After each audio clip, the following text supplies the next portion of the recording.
কবরের মাটি, ওই যে দেখো ডাকিতেছে তোমায় কবরের মাটি। কার ভরসায় আছো রে মন, কিসের করো আশা, এ তো সাদের বাড়ি গাড়ি ভেঙে যাবে বাসা, তোমার ভেঙে যাবে আশা। উপস্থিত আজকের চলমান সভার নির্বাচিত সুযোগ্য সভাপতি সাহেব, ওই স্টেজে বসে থাকা উলামায়ে কেরাম, সামনে বসে থাকা দিনদার ইমানদার কোরআন এবং হাদিসের কর্ণধর ভাই ও বাবাজানিরা, পর্দার অন্তরালে পর্দাশীলা সুচরিত্রা সলেহা কানিতা মা ও ভগ্নীগণ, সর্বাগ্রে সে আল্লাহ তাবারক ওয়া তাআলার প্রশংসা করি, নামাক হালালি করি যে আল্লাহ তাবারক ওয়া তাআলা আমাদেরকে এতক্ষণ পর্যন্ত ধৈর্য সহকারে কোরআন এবং হাদিসের কথা শোনার সুযোগ করে দিয়েছেন। সে মহান মুনিবের দরবারে অন্তরের অন্তরস্থল থেকে মোহাব্বতের সাথে আমরা সকলে, ছোট বড় সকলে ইমানি জজবা বুকে নিয়ে সে রবের গুণগান করি, সিপ্তসানা গাই। আমরা সকলে বলি আলহামদুলিল্লাহ, একবার জোরে বলি আলহামদুলিল্লাহ। অতঃপর তিনার প্রেরিত রাসূল তাজদারে মাদানী রাহমাতুল লিল আলামিন আব্দুল্লাহর পুত্র জিবরাইলের ছাত্র, রাখালের বন্ধু, এতিমদের সরদার নবী মুহাম্মদুর রাসূলুল্লাহ বলেন সাল্লাল্লাহু আলাইহি ওয়াসাল্লাম, তিনার প্রতি শত সহস্র শান্তির ধারা বর্ষিত হোক। আল্লাহুম্মা সাল্লি আলাইহি, আল্লাহুম্মা বারিক আলাইহি, আল্লাহুম্মা আমিন। প্রিয় শ্রোতা মণ্ডলী, আমার সময় হ্যাম্বেল অনুযায়ী, ইস্তেহার অনুযায়ী ছিল শুরুতে, পড়ে গেছে শেষের দিকে। এখন বুঝতে পারছি যে আপনারা বেশিক্ষণ আর থাকবেন না, এমনটাই ভাব বোঝা যাচ্ছে, তাই না? আচ্ছা, যতক্ষণ আলোচনা চালাবো আপনারা বসে থাকবেন ইনশাআল্লাহ? বলেন ইনশাআল্লাহ। আবার আমি ফজর অবধি চালাতে পারবো না, এটা বলে দিলাম আগে। হ্যাঁ, কিছুক্ষণ চালাবো, 1 থেকে 1.5 ঘন্টা, 1 ঘন্টা ধরে মিনিমাম। 1টা ঘন্টা আপনারা আমাকে সময় দেবেন, ছোট ভাই ছোট ছেলে মনে করে কোরআন এবং হাদিসের কিছু কথা আপনাদের সামনে, কিছু বার্তা তুলে ধরবো ইনশাআল্লাহ। কোরআন এবং হাদিসের বাইরে আলোচনা হবে না ইনশাআল্লাহ। মা বোনদের কাছেও আমার অনুরোধ, আপনারা কর্ণপাত করে শুনবেন। শোনার পরে সকলে আমরা বক্তা শ্রোতা সবাই যেন আমল করি। আল্লাহ তাবারক ওয়া তাআলা যেন আমাদের সকলকে আমলে পরিণত করার তৌফিক দেন। আমরা সকলে বলি আমিন। প্রিয় শ্রোতা মণ্ডলী, একটু শুধু আপনাদেরকে আমি কষ্ট দেব, মানলে ভালো, না মানলে অসুবিধা নেই। এই আমার সামনের দিকটা একটু ফাঁকা আছে বেশি, যিনারা পিছনে আছেন যদি আল্লাহর ওয়াস্তে দয়া করে এই সামনের জায়গাটাকে পূরণ করেন তাহলে মনে হয় যে আমি বেশি খুশি হব। এই জন্য যে আমি আপনাদের চেহারা দেখে, আপনাদেরকে দেখে আমি আলোচনা রাখবো, এটাই মনে হচ্ছে ভালো হবে। জি, বক্তা শ্রোতা মাইক, খাতা কলম মন, লেখে 3 জন, এটা শুনেছেন তো? ওই জন্য আমি মাঝে মধ্যে বলি বক্তা শ্রোতা মাইক, এই 3টি দিয়ে হবে জলসা। জি, একটা যদি কমই হয়ে যায় তাহলে মানে আধুরা থেকে যায়। অতএব সকলের কাছে আমি আল্লাহর ওয়াস্তে, আল্লাহু আকবার, যে আল্লাহর ওয়াস্তে একটু সামনের দিকে এগিয়ে চলে আসবেন ইনশাআল্লাহ। কয়েকটা পয়েন্ট আপনাদের সামনে তুলে ধরে আমি বিদায় নেব। জি, আজকের আলোচ্য বিষয় হবে আল্লাহ তাবারক ওয়া তাআলা ইহকালে আমার আপনার জন্য বরকতের দরজা খুলবেন, আর পরকালে আমার আপনার শ্বাস বন্ধ হয়ে যাওয়ার পরে যে কালটা শুরু হবে, সেই পরকালে আমার আপনার জন্য আল্লাহ তাআলা জান্নাতের দরজা খুলবেন। আজকে কিছু আমল আমি আপনি জেনে যাব কোরআন এবং হাদিস থেকে, যার বিনিময়ে পৃথিবীতে বরকতের দরজা খোলা পাবো। দ্বিতীয়টা হচ্ছে আল্লাহর জান্নাতের দরজা খোলা পাবো। এমন কিছু আমল আপনাদের সামনে তুলে ধরবো ইনশাআল্লাহ। পৃথিবীতে আমরা উপার্জন করি আমাদের উপার্জনের পথ অনেক আছে, তবুও যেন আমরা বলে থাকি হাই হাই, নাই নাই, চাই চাই, খাই খাই।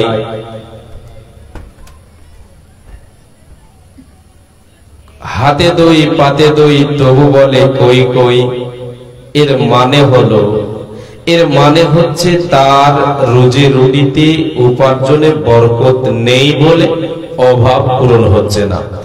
অনেক টাকা পয়সার মালিক আমি আপনি, তবুও যেন অভাব লেগেই আছে। এরকম হয় না জীবনে? হয়। আর অভাব থাকলে এটা কথা জেনে রাখেন, অভাব যদি থাকে তাহলে শান্তি পাবেন না, অশান্তিতে থাকবেন। অভাব, প্রত্যেকটা জিনিসের অভাব যদি আপনার পূরণ হয়ে যায় তাহলে আপনি শান্তিতে থাকতে পারবেন। এই শান্তি, এই অভাব পূরণ করে দেবেন আল্লাহ তাবারাক ওয়া তাআলা এই পার্থিব জগতে আমার আপনার। রুজি রুটিতে বরকত দেবেন। 100 টাকা আপনি কামাচ্ছেন, ওটাতেই বরকত হবে। 1000 টাকা কামিয়ে যেটা বরকত নেই, 100 টাকাতেই আপনার বরকত হবে। যদি আপনার ওই উপার্জনে, আপনার ওই রুজিতে আল্লাহর পক্ষ থেকে বরকত থাকে তাহলে ইনশাআল্লাহ। এটা আমি আমার থেকে বলছি না, আমি কোরআন এবং হাদিস থেকে দলিল দিয়ে আপনাদেরকে বলে দিয়ে যাবো ইনশাআল্লাহ। জি, উপার্জনে, আহারে, রুজি রুটিতে বরকত আসবে। এর বরকতের মালিক হলেন কে? বরকত দেনেওয়ালা কে? আল্লাহ। রুজি রুটির মালিক কে? আল্লাহ। আচ্ছা, কাউকে ধনী কাউকে গরিব বানান এটা কে? আল্লাহ। আল্লাহ তাবারাক ওয়া তাআলা তিনি তিনার ইচ্ছায় কাউকে ধনী বানিয়েছেন, কাউকে গরিব বানিয়েছেন। আল্লাহ হচ্ছেন রুজিদাতা, তিনি হচ্ছেন সৃষ্টিকর্তা, তিনি হচ্ছেন রাজ্জাক। যত যা কিছু আপনার প্রয়োজন, আমার প্রয়োজন, সব কিছুরই ধনভাণ্ডার যার হাতে, তিনি কে? তিনি হলেন আল্লাহ। আল্লাহ তাবারাক ওয়া তাআলার কাছে চাইতে হবে আমাকে আপনাকে। এই মর্মে একটা হাদিস আপনাদের প্রথমে বলি। রব্বুল আলামিনের নবী বিশ্বনবী সাল্লাল্লাহু আলাইহি ওয়াসাল্লাম তিনি বলেছেন, যখন তোমার কোন জিনিসের প্রয়োজন হবে, অভাব হবে, সেই অভাবের কথাটা জানিয়ে দাও আল্লাহকে। কাকে জানাতে হবে? আল্লাহকে জানাতে হবে। ইযা সাআলতা ফাসআলিল্লাহ, ইযা সাআলতা ফাসআলিল্লাহ। এ উম্মত উম্মতিরা, যখন তুমি চাইবে, তোমার জীবনে কোন জিনিসের অভাব পড়েছে, তুমি অভাবে পড়েছো, তোমার রুজি রুটি থেকে বরকত দূরে চলে গেছে, বরকত সরে গেছে, অভাব পূরণ হয় না, তোমার অভাব লেগেছে, তোমার প্রয়োজন পড়েছে, এর জন্য তুমি যার কাছে চাইবে প্রথমে, তিনি হলেন আল্লাহ। আল্লাহর কাছে চাও। ইদা সাআলতা ফাসআলিল্লাহ। এ উম্মত উম্মতিরা, যখন তুমি চাইবে রে, তুমি আল্লাহর কাছে চেয়ে নাও। এক হাদিসে বলা হয়েছে, বিশ্বনবী দয়ার কান্নারে বলেছেন, রে উম্মত উম্মতিরা, যদি তুমি পার্থিব জগতে আল্লাহর বান্দার কাছে যদি তুমি চাইতে যাও, কোন আদম সন্তানের কাছে যদি তুমি চাও, ওর কাছে বারবার চাইতে গেলে সে তোমার উপরে রেগে যাবে, তোমার উপরে রাগান্বিত হবে, তোমাকে হেউ করে তাড়িয়ে দেবে, তোমাকে দূরে তাড়িয়ে দেবে, তোমাকে দেবে না। যদি আল্লাহর কাছে তুমি চাওয়া ছেড়ে দাও, আল্লাহ তোমার উপরে রাগ করবে, তোমার উপরে নারাজ হবে। মানুষের কাছে যদি তুমি চাও, তাহলে সে তোমার উপরে রাগ করবে। আল্লাহর কাছে যদি তুমি চাওয়া ছেড়ে দাও, আল্লাহ তোমার উপরে রাগ করবে। অতএব নবীজি বলেছেন, যখন তুমি চাইবে আল্লাহর কাছে চেয়ে নাও। রব্বুল আলামিনের কাছে কোন জিনিসের কমি নাই। পৃথিবীর বুকে সমস্ত মানব, সমস্ত জিন ইনসান সবাই মিলে একত্রিত ভাবে যদি একটা খোলা মাঠে দাঁড়িয়ে যায়, দাঁড়িয়ে গিয়ে আল্লাহর কাছে যায়, আল্লাহ তাবারাক ওয়া তাআলা সবাইকে সবার ইচ্ছা অনুযায়ী দেবেন, তবুও আল্লাহর ধনভাণ্ডার থেকে একটুকু কমে যাবে না। কত ধনভাণ্ডারের, কত আল্লাহর ধনভাণ্ডারে কত সামান আছে, এটা হাদিসে কুদসির কিছুটা অংশ বলে দিয়ে আমি আপনাদেরকে পয়েন্টের দিকে নিয়ে যাচ্ছি ইনশাআল্লাহ। আল্লাহ তাবারাক ওয়া তাআলার নবী বলেছেন হাদিসে কুদসি, এটা আল্লাহ তাআলা স্বয়ং বলছেন, ইয়া ইবাদি লাউ আন্না আউওয়ালাকুম ওয়া আখিরাকুম ওয়া ইনসাকুম ওয়া জিন্নাকুম কামু ফি সাঈদিন ওয়াহিদিন ফাসআলুনি ফাআতাইতু কুল্লা ইনসানিন মাসআলাতাহু মা নাকাসা যালিকা মিম্মা ইনদি কামা ইয়ানকুসুল মিকিয়াতু ইযা উদখিলাল বাহরা। আমার আল্লাহ বলেন, রে পৃথিবীর মানুষ তোমরা শুনে নাও, এ আদম সন্তান সন্ততি তোমরা শোনো, তোমরা জিন ইনসান মিলে যারা গত হয়ে গেছে তারা, যারা আগামীতে আসবে তারা, যারা উপস্থিত আছো তোমরা সবাই জিন ইনসান মিলে একটা খোলা মাঠে দাঁড়িয়ে যাও। আর ওই খোলা মাঠে দাঁড়িয়ে গিয়ে তোমরা তোমাদের ইচ্ছা অনুযায়ী আমার কাছে যাও, ইচ্ছা অনুযায়ী যাও। তোমার কতটা চাওয়ার আছে, তোমার কতটা গুলি তোমার পেট পূর্ণ হবে, তুমি চাও তোমার বংশ মিলে তুমি চাও, জিন ইনসান সবাই মিলে যাও, আমার কাছে চাও, একটা খোলা মাঠে দাঁড়িয়ে যাও, চাও, আমি আল্লাহ আমার তরফ থেকে আমার ধনভান্ডার থেকে তোমাদেরকে দেব। এ আদম সন্তান, কতটা তোমরা কমাতে পারবে শোনো, কতটা কমাতে পারবি। যেমন একটা সমুদ্রের পানিতে একটা সূচকে একটা সুইকে ডুবিয়ে দিলে সেই সূচের আর সেই সূচের মাথায় যে পরিমাণ পানি আসে, সমুদ্রের পানি থেকে সূচ ডুবিয়ে দিয়ে যে পরিমাণ পানি আসবে, এই পরিমাণ তোমরা সকলে যে আমার কাছে কমাতে পারবে। সমুদ্রের পানি থেকে গেল, এগুলো আমার ধনভান্ডার থেকে গেল, তোমাদের সকলের চাওয়া পাওয়া এতটা হলো যে একটা সূচের সামান্য সূচের মাথায় যে পানিটা এলো, যেই বুনটা এলো, যেই ফোঁটাটা এলো, এই পরিমাণ তোমরা আমার ধনভান্ডার থেকে কমাতে পারলে। আল্লাহ মেহেরবান নামে গাই তোমারে গান গো, আল্লাহ রহমান আমরা গাই তোমারে গান। তুমি মোদের রিজিক দিয়ে বাঁচাইয়াছো প্রাণ, আল্লাহ রহমান নামে গাই তোমারে গান গো, আল্লাহ রহমান নামে গাই তোমারে গান। রূপে ভরা দুনিয়াটা দেখতে কত ভালো, তাই দেখার তরে দিয়েছো আলো, দিয়েছো নয়ন আলো। অনেকে পাই না দেখতে, ওই আল্লাহ দাওনি চোখ ধন। আল্লাহ মেহেরবান নামে গাই তোমারে গান গো, আল্লাহ রহমান নামে গাই তোমারে গান। কিসের নেশায় চলে বায়ো, কেন বা বৃষ্টি ঝরে, কার আদেশে গাছে গাছে ফুল ঝরে ফল ধরে, কার আদেশে দিন চলে যায় আধার নামে রাতে। কত না শক্তি লুকিয়ে রেখে চলে আল্লাহ রাতেরই আধারে। আমি যে দেখে তাকাই তোমার মহিমা দেখি বেদমান, আল্লাহ রহমান নামে গাই তোমারে গান গো, আল্লাহ মেহেরবান নামে গাই তোমারে গান। লিল্লাহি তাকবীর। এবার এই হাদিসের সাথে আরেকটা একটু জড়িত করি, তারপরে এই হাদিসের কথা আমি শেষ করব। একটা মানুষের ইচ্ছা কতটা আপনারা জানেন? আপনি কতটি পেলে, আমি কতটি পেলে আমার আপনার পেট ভরবে, আমার আপনার ইচ্ছা কতটা জানা আছে? বিষ্ণু বলেছেন, একটা আদম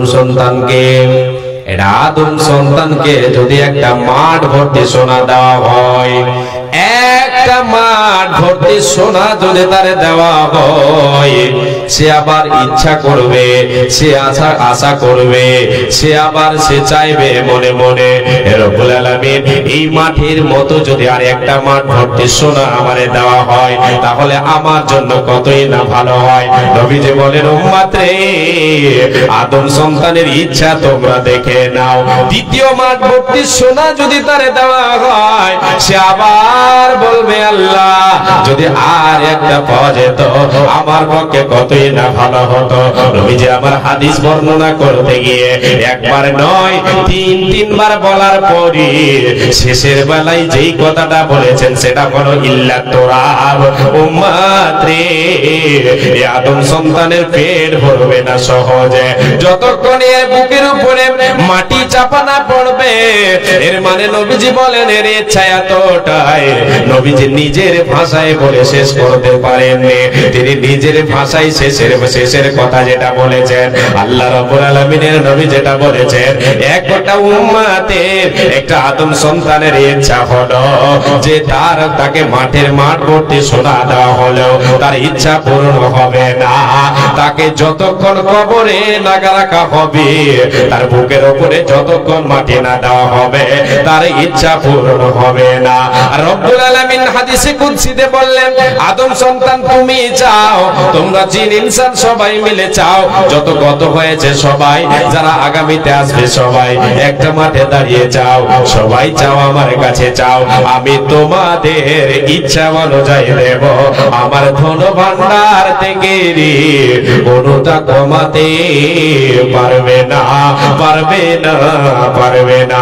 এ আল্লাহর গোলামেরা, মায় আমার বোন, রব্বুল আলামিনের কাছে কোন জিনিসের কমি নাই। যদি অভাব পড়ে চাইব কার কাছে বলি? কার কাছে চাইতে হবে? আল্লাহর কাছে। অভাব কোন জিনিসের নেই, আল্লাহর কাছে। এই জন্য এই হাদিসগুলো আপনাদের সামনে দিলাম। এবারে কিছু আমল নিয়ে যান, দু চারটা আমল বলবো, যদি সময় পাই তার থেকে বেশি বলার চেষ্টা করব ইনশাআল্লাহ। তাহলে কেন আমাদের রুজি রুটিতে বরকত নেই? কেন আল্লাহ তাআলা আমাদের জন্য বরকতের দরজা আমার জন্য খুলে দিচ্ছেন না? এই জন্য যে আমি আপনি কিছু আমল, আমি আপনি শরীয়তে কিছু আমলকে ছেড়েছি, যেগুলিকে আমি আপনি হাত ছাড়া করেছি বলে আজকে আমার আপনার আমার বরকতের দরজা আল্লাহ খুলে দেবেন, আখেরাতে জান্নাতের দরজা খুলে দেবেন যদি আমি আপনি আমলগুলি ধরে রাখতে পারি। সে আমলগুলি কি? নাম্বার 1, ঈমানকে মজবুত করতে হবে। ঈমান মজবুত আমাকে আপনাকে পরিপূর্ণ রাখতে হবে, আল্লাহর উপরে বিশ্বাস রাখতে হবে, এক কথায় ঈমান ঠিক রাখতে হবে। এর ব্যাখ্যাতে আমি যাচ্ছি না। এরপরে ঈমানের সাথে সাথে যে আমলগুলি আমাকে আপনাকে করতে হবে সেদিকে আমি এবার আপনাদেরকে নিয়ে যাই। নাম্বার 2, রে আল্লাহর গোলাম, এ মা আমার বোন, আল্লাহকে সদাই ভয় করেন, আল্লাহ তাবারক ওয়া তাআলার ভয়কে মনের মণিকোটায় সঞ্চিত রাখেন। আল্লাহ তাআলা আপনার আমার জন্য বরকতের দরজা খুলবেন। শুধু তাই নয়, কিয়ামতের মাঠে হাসরের ময়দানে বিচারের পর আমার আপনার জন্য জান্নাতের দরজাটা খুলে দেওয়া হবে। কোনো কথা হবে না, হবে না, হবে না। দ্বিতীয় নম্বর, আল্লাহ বলছেন তাকওয়া, মনের মনে কোটায় রাখো রে বান্দা। ওয়া মাইয়াত্তাকিল্লাহা ইয়াজআল লাহু মাখরাজা ওয়া ইয়ারযুকুহু মিন হাইথু লা ইয়াহতাসিব। বান্দা রে, যে আল্লাহকে ভয় করে চলবে, যার অন্তরে, যার মনের মনে কোটায় আল্লাহর ভয় থাকবে, আল্লাহর ভয় সদায় সর্বদাই থাকবে, সদা সর্বদাই সর্বক্ষণ আল্লাহর ভয় যার অন্তরে থাকবে, পৃথিবীতে চলবে আল্লাহকে ভয়। আল্লাহ বলেন, বান্দা রে, তোমাদের করে দেব, বিপদে পড়েছো, ওই বিপদ থেকে পারাপারের রাস্তা সহজ করে দেব।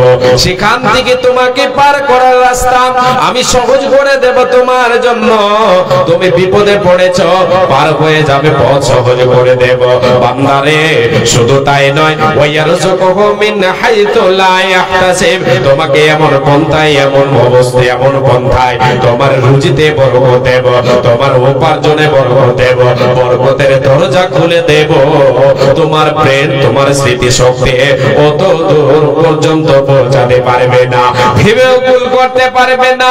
আমার এই অভাবটা আমার আল্লাহ কেমন করে পূরণ করলেন, এটা তো পথ আমি দেখতে পাচ্ছিলাম না, এই অভাবটা কেমন করে পূরণ হলো রে। আমার আল্লাহ বলেন, বান্দা যদি তুমি আমাকে ভয় করে দুনিয়ায় চলো, আমার ভয় যদি তোমার মনের কোটাই থাকে, তুমি যদি ভয় করে চলো, তোমার অভাব পূরণ করে দেব, বরকতের দরজা খুলে দেব। এটা দুনিয়াতে, আখিরাতে তোমার জন্য বরকত। এই ভয়ের কারণে, এই তাকওয়ার কারণে তোমার জন্য জান্নাতের দরজা খোলা হবে। ওয়া আম্মা মান খাফা মাকামা রাব্বিহি ওয়া নাহান নাফসা আনিল হাওয়া ফাইন্নাল জান্নাতা হিয়াল মাওয়া। আল্লাহ রাব্বুল আলামিন বলেন, রে বান্দা শোন, যে পৃথিবীর বুকে আমি আল্লাহ আমার কাছে এসে কাঠগড়ায় দাঁড় হয়ে তার জীবনের হিসাব দিতে হবে, এই ভয়টাকে রাখলো। আমি আল্লাহ আমার ক্ষমতাকে এসে ভয় করলো, আমার কাছে এসে তাকে হিসাব দিতে হবে। দুনিয়াতে চললো, তার মন যেটা চাইলো, তার মনকে প্রাধান্য দিল না। মনটা তার চাইলো নামাজ পড়বো না, কিন্তু না না, তার মনের সাথে সে লড়াই করে নামাজের জন্য মসজিদে পা দিল। মন চাইছে, মনের খায়েশাত চাইছে, মন চাইছে রোজা রাখবো না, রাখবো না, কিন্তু না না, সে রোজা রাখলো, মনের সাথে সে জিহাদ করলো। সে কি করলো? লড়াই করলো। সে নিজেই কি গুনাহ থেকে বাঁচালো, পাপ থেকে বাঁচালো। আমার আল্লাহ বলেন, বান্দা রে, তার ঠিকানা কোথায়? তার ঠিকানা হলো ফাইনাল জান্নাতা হিয়াল মাওয়া, তার ঠিকানা হলো জান্নাত। তার জন্য জান্নাতের দরজা খুলে দেওয়া হবে, কোনো বাধা হবে না, হবে না, হবে না। আজকে আমরা আল্লাহকে ভয় করি, চলি না। কি করে অভাব পূরণ হবে? কি করে আল্লাহর জান্নাত পাওয়া যাবে? আল্লাহ তাআলা তো জান্নাতের উত্তরাধিকারী তাদেরকেই বানাবেন যারা আল্লাহর মুত্তাকি বান্দা হবে, যারা আল্লাহকে ভয় করনেওয়ালা হবে, যারা আল্লাহ ভীরু হবে, যারা আল্লাহকে ভয় করে পার্থিব জগতে চলবে, নিজেকে গুনাহ থেকে বাঁচাবে, আল্লাহর ভয়কে তার এবং গুনাহর মধ্যখানে আড়াল হিসাবে রাখবে, এরাই তো জান্নাতের উত্তরাধিকারী। আল্লাহ তাবারাক ওয়া তাআলা বলেছেন, তিলকাল জান্নাতুল্লাতী নূরিতু মিন ইবাদিনা মান কানা তাকিয়া।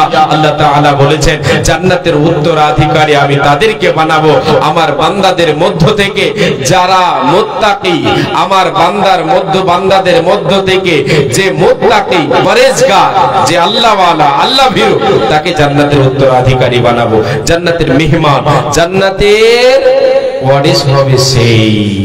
তাহলে আল্লাহর ভয় যদি অন্তরে আমার আপনার থাকে, ইহকালে আল্লাহ তাআলা বরকতের দরজা খুলে দেবেন, আর পরকালে আমার আপনার জন্য জান্নাতের দরজা খুলবেন।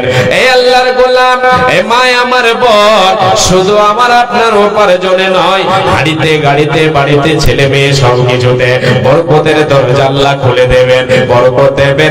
আল্লাহর পরে পরিপূর্ণ আপনাকে আস্থা রাখতে হবে, ভরসা রাখতে হবে। কার উপরে? আল্লাহর উপরে পরিপূর্ণ ভরসা রাখতে হবে।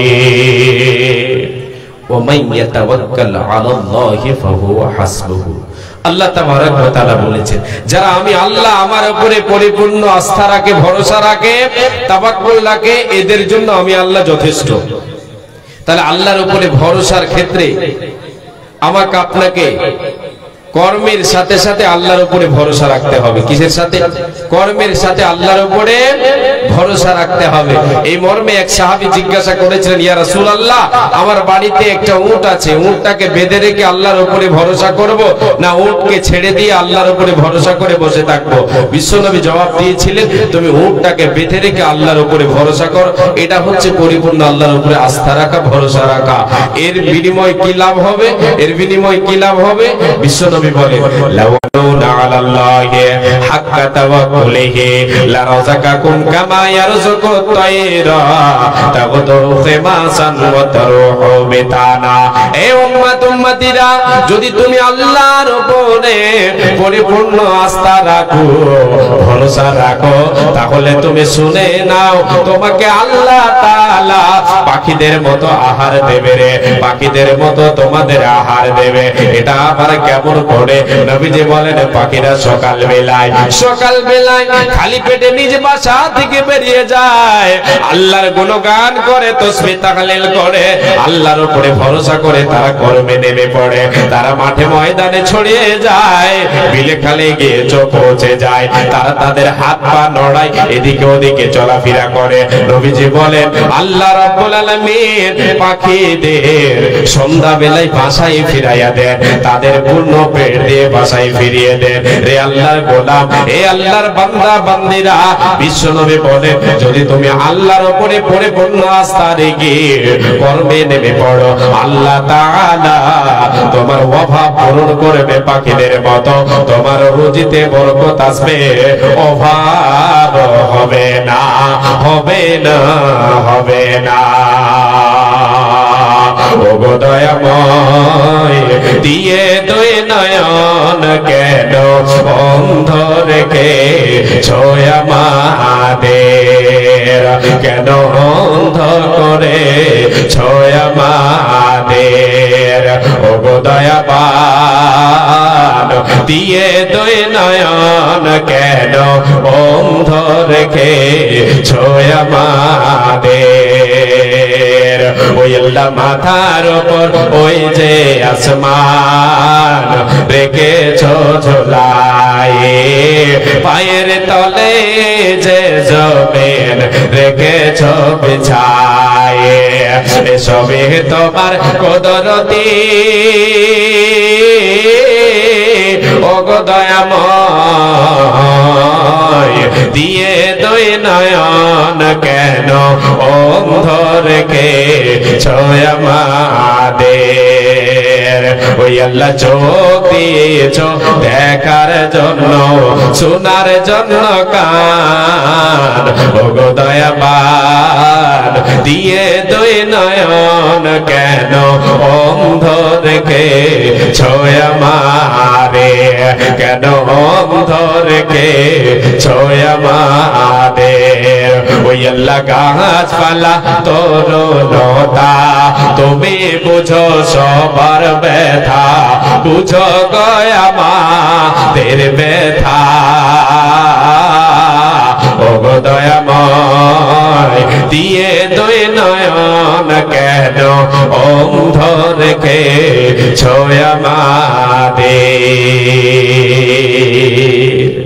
আল্লাহর উপরে ভরসা করে মনের ব্যথা আল্লাহকে বলেন, আল্লাহ তাবারক ওয়া তাআলা অভাব পূরণ করবেন ইনশাআল্লাহ। সবাই জোরে বলেন ইনশাআল্লাহ। এবার আগে চলেন, আমি পরিস্থিতি দেখে কিন্তু শর্টে নিয়ে যাচ্ছি। নাম্বার 3, রুজিতে বরকত আসবে, জান্নাতের দরজা খোলা হবে আমার আপনার জন্য। এই যুবক ভাই কর্ণপাত করে শুনবেন। বিশ্বনবী বলেন উম্মত উম্মতেরা শোনো, যদি তোমার আয়ু দিয়ে তুমি বরকত পেতে চাও, তোমার রুজিতে বরকত পেতে চাও, তোমার অল্প উপায়ে উপার্জনে বরকত পেতে চাও, অল্প টাকায় অল্প উপার্জনে তোমার আল্লাহ তাআলা এমন ভাবে বরকত দেবে, তোমার অভাব পূর্ণ হবে, অভাব পূর্ণ হবে। তোমাকে কর্ম ধরে রাখতে হবে। কর্মটা কি? আল্লাহর নবী বলেন মান সাররাহু আইয়ুমাদ্দালাহু ফি উমরিহি ওয়া ইউযাদা ফি রিজকিহি।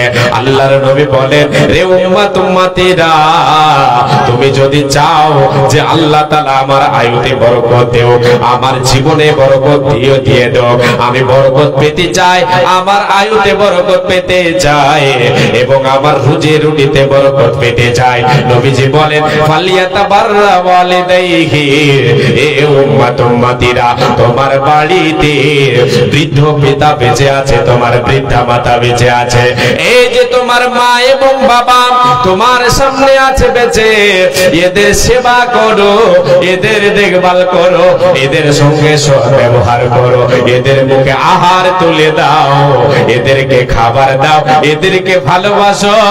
আল্লাহ তাআলা তোমার রুজিতে বরকত দেবে, তোমার আয়ুতে বরকত দেবে। তুমি 5 বছরে যেটা করতে পারবে না, আল্লাহ তোমার আয়ুতে এমন ভাবে বরকত দেবে, তুমি 1-2 বছরে সেটা পূরণ করে নেবে।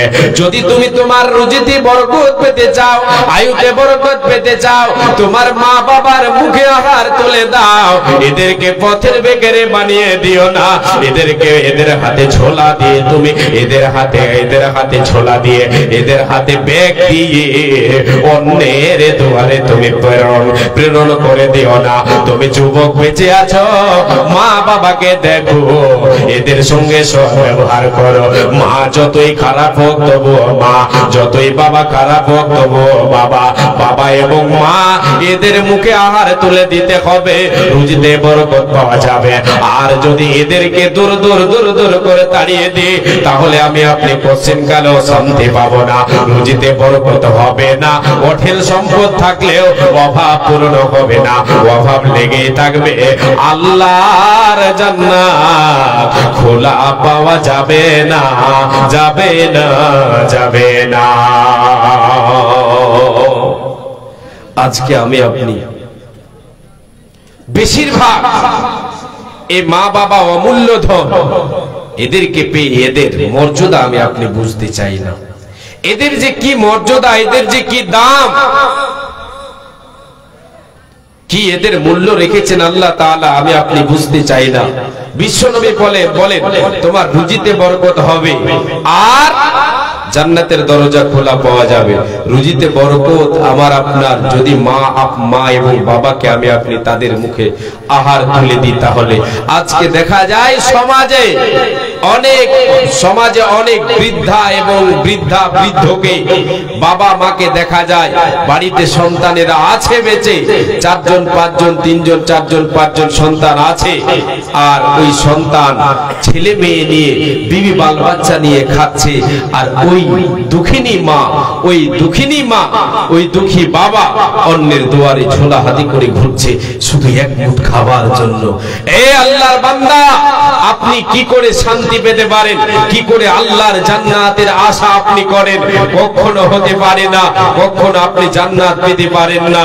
যেই মা আপনাকে গর্ভে ধারণ করলো, যেই মা আপনাকে লালন পালন করলো, যেই মা আপনার চোখ ফুটালো, সেই মা অন্যের দুয়ারে ঘুরবে, আপনি আপনার বিবি বাল বাচ্চা নিয়ে খাবেন, আপনি শান্তি চাইছেন, কখনো শান্তি পাবেন না। মুহূর্তের জন্য শান্তি পেলেও আপনার পরকালের চির আলাইহি ওয়াসাল্লাম বলেছেন, মা আপনার যে মায়ের এক ফোঁটা দুধের ঋণ আমি আপনি সারা জীবন যদি তার জন্য আমি আপনি খেটে মরি, তার জন্য এমনকি যদি আমি আপনি গায়ের খালকে যদি জুতা বানিয়ে মায়ের পায়ে পরিয়ে দিই, তবুও সে মায়ের এক ফোঁটা দুধের ঋণ শোধ হবে না। সেই মাকে কি করে আপনি আমি তার মুখে আহার না দিয়ে অন্যের দুয়ারে ঘুরিয়ে দিই, অন্যের দুয়ারে ঘোরাই। এই যুবক, যদি আপনার এইরকম অবস্থা, আপনি এইরকম ব্যবহার যদি করে থাকেন, কখনো জান্নাত পাবেন না। যে আল্লাহর গোলাম, এই আল্লাহর বান্দারা শুনে যান, আপনাদেরকে আমি বলে যাচ্ছি, হযরতে ওমর রাদিয়াল্লাহু তাআলা আনহুর যুগে তিনি গিয়েছিলেন হজের মৌসুমে হজ করতে। যারা হজ করতে গিয়েছেন ওনারা ভালোভাবে জানেন যে হজ করতে গিয়ে কাবা শরীফের তওয়াফ চক্কর লাগাতে হয়। তার মাকে কাঁধে নিয়ে, কোলে নিয়ে, কাঁধে নিয়ে আল্লাহর ঘর তাওয়াফ করো। এ মা, আমি তোমার কাছে একটা জিনিস জানতে চাই। ওগো মা, আমি তোমাকে কাঁধে নিয়ে, কোলে নিয়ে এত কষ্ট করে আল্লাহর ঘর তাওয়াফ করছি মা। এ মা, একবার তুমি বলো, আমি কি তোমার ঋণ শোধ করতে পেরেছি? আমি কি তোমার ঋণ শোধ করতে পেরেছি? এই ভাষাটা যখনই, এই ধ্বনিটা যখনই ওমরের কানে পৌঁছালো, হযরত ওমর রাদিয়াল্লাহু তাআলা আনহু এই আওয়াজটা যখন শুনতে পেলেন, যুবক তার মা কি বলছে, মা গো আমি কি তোমার ঋণ শোধ করতে পেরেছি? তুমি আমার জন্য যে কষ্ট করেছো সে কষ্টের ঋণ কি আমি শোধ করতে পেরেছি? হযরত ওমর থমকে দাঁড়িয়ে গেলেন, যুবককে লক্ষ্য করে ডাকলেন, আয় রে যুবক আয়, এখানে আয়। তুই কি বললি? আমি যেটা শুনলাম এটা কি তুই সত্যি বললি? বল। মাকে বলছিস রে যুবক, এ মা তোমার ঋণ কি আমি শোধ করতে পেরেছি? যুবক রে, হতভাগা রে, তোমাকে বলে যাচ্ছে শোন, আমি উমার তোরে সব বেদনা এসেছিল, তোমার মা চিৎকার করেছিল, এই বেদনাগুলি যে বারবার এসেছিল, এই যে তুমি কষ্ট করেছ, এই কষ্টটা তোমার এই কষ্ট দিয়ে কতটা তুমি ঋণ শোধ করতে পারলে? আমি তোমাকে বলছি শোনো, আমি উমার তোমাকে বলছি শোনো, তোমার মা তোমাকে প্রসব দিতে গিয়ে, তোমাকে জন্ম দিতে গিয়ে যে বারবার ঘন ঘন প্রসব বেদনা এসেছিল, এখন পর্যন্ত আমি উমার নিজে বলছি একটা বেদনা একটা প্রসব বেদনার ঋণ তুমি শোধ করতে পারোনি। আর তুমি বলছো মা আমি তোমার ঋণ শোধ করতে পেরেছি কি? রে ভাই আল্লাহর গোলাম, জীবনে মায়ের ঋণ শোধ করতে পারবে না। প্রশংসা কে করে বয়াবে মাতা ও পিতার, যাদের জন্য দেখে আছি মুখ দুনিয়ার। হাইরে প্রসব কালে ব্যথা জননীর, যে ব্যথাই ঘুম নাই চোখে পড়োশির, উলট পালট করে বাঁচে না কয়ার। হে খোদা দয়ালু মোরে করো গয়তার, বাঁচিবার আশা নাই হায় হায় হায়। প্রসব হইল ছেলে এমন সময়, মাটিতে পড়িয়া দেখে চাঁদ মুখানি। প্রসবের ব্যথা সব ভুলিল জননী, বদন খুনে সব গিয়েছে বেজিয়া, তবু দুঃখ নাহি করে সন্তান গেরিয়া। উঠিতে না পারে না সরে জবানো, ইশারাতে বলে ছেলে মোর কাছে আনো, ইশারাতে বলে ছেলে মোর কাছে আনো। যখন আনিয়া ছেলে মাতার কাছে দিল, হাইরে দরদি মা বুকে ধরে নিল, মনে মনে বলে ওরে টুকরো কলিজার, সব দুঃখ ভুলে মুখ দেখিয়া তোমার। এত কষ্ট করেছে মাতা তোমার, কি দিয়ে সুদেবে বলো সে দুঃখের ধার। শরীরের চাম কেটে জুতা বানাইয়া, শরীরের চাম কেটে জুতা বানাইয়া, মায়ের পায়েতে যদি দাও পড়াইয়া, তবু সে মায়ের হক আদা হইবে না। হাদিসের মাঝে তার পাওয়া যায় বলো না। আজ আমি আপনি যদি সেই মাকে দুঃখ দিই, কষ্ট দিই, অন্যের দুয়ারে যদি আমি আপনি পাঠাই, তার মুখে আহার তুলে না দিই, কি করে আপনি আমি শান্তি পেতে পারি? কি করে আমার আপনার রুজি রুটিতে বরকত আসতে পারে? কি করে জান্নাতের দরজা আমি আপনি খোলা পেতে পারি? বিশ্ব নবী বলেছেন, হুমা জান্নাতুকা ওয়া নারুকা, এ উম্মত উম্মতিরা, মা বাবাই হলো তোমার জান্নাত, মা বাবাই হলো তোমার জাহান্নাম। তাদের সেবা করো, তাদের দেখভাল করো, তাদেরকে ভালোবাসো, তাদেরকে তুমি কি করো? তাদের সঙ্গে উত্তম ব্যবহার করো। তুমি তোমার জন্য আল্লাহর জান্নাত তৈরি আছে, জান্নাত করো। মা বাবাকে দূর দূর করে তাড়িয়ে দাও। তোমার শরীরে এখন শক্তি এসেছে, তোমার শরীরে এখন রক্তের জোয়ার। মা বাবাকে কেউ মনে করার জন্য মুখে ভালো খাবার দেয়নি, পরনে ভালো খাবো, পরনে ভালো কাপড় পরিধান করেনি, শুধু সন্তান নেই তোমার জন্য এমনটা করেছে। আর যদি সেই বাবার সঙ্গে তুমি নাফরমানি করো, নবীজি বলেন, হুমা জান্নাতুকা ওয়া নারুকা, তোমার জন্য মা বাবা হয়ে যাবে জাহান্নাম। যদি তাদের সঙ্গে নাফরমানি করো, তাহলে তোমার জন্য আল্লাহর জাহান্নাম, জাহান্নামের আগুন দাও দাও দাও দাও করে জ্বলছে, আর তোমার জন্য অপেক্ষায় আছে। আয় রে আয়, এ নাফরমান বান্দা আয়। মা বাবাকে পেয়ে তুই নিজেকে জাহান্নাম থেকে বাঁচাতে পারলি না, তাদের সেবা করে জান্নাত পালি না, জান্নাত তুই ক্রয় করতে পারলি না। আয় আয় আয়, আমি জাহান্নামের আগুন তোর জন্য তৈরি আছে, একটিবার আয়, কত ধানে কত চাল আমি তোরে বুঝিয়ে দেব, তোরে আমি মজা